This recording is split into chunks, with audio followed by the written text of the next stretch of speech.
నువ్వు కాక నా లైఫ్లో మరొక అమ్మాయి ఉందా? చూడు డాక్టర్, ఇలాంటివి మేం చాలా చూసాం. ఎంతో మంది మగవాళ్లు తమకు పెళ్లైనట్టు కూడా చెప్పకుండా మరో అమ్మాయిని పెళ్లి చేసుకుంటున్నారు. ఆడవాళ్లు ఈ మోసాల్లో ఇరుక్కుంటున్నారు. ఇక నుండి నేను ఉన్న ఏరియాల్లో ఇలాంటివి అస్సలు జరగనివ్వను. ఇదే నీకు లాస్ట్ వార్నింగ్.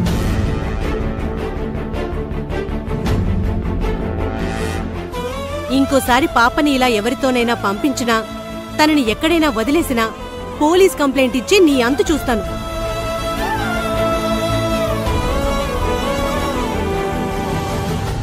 పాపా, మీ డాడీ దగ్గరికి వెళ్ళమ్మా.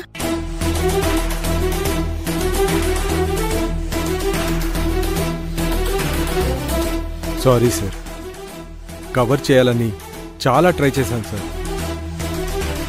కానీ ఆ దుర్గా మమ్మల్ని గట్టిగా కొట్టి మాతో నిజం చెప్పించింది సార్. అవును సార్. మేడం, డాక్టర్ గారు చాలా మంచివారు. ఈ పిల్ల విషయంలో ఎవరో కావాలని ఇదంతా చేస్తున్నారు. మీరు వెళ్ళండి. సరే సార్. Okay sir. డాడీ, నన్ను వాళ్ళతో ఎందుకు పంపించావు? వాళ్ళు దొంగలు. స్నేహ, నిజంగా మాట్లాడకండి. ఇంతకాలం నా భర్త చాలా నిజాయితీ పరుడు అనుకునేదాన్ని. ఆయనలో కూడా ఒక మోసగాడున్నాడని ఇప్పుడే తెలుసుకున్నాను.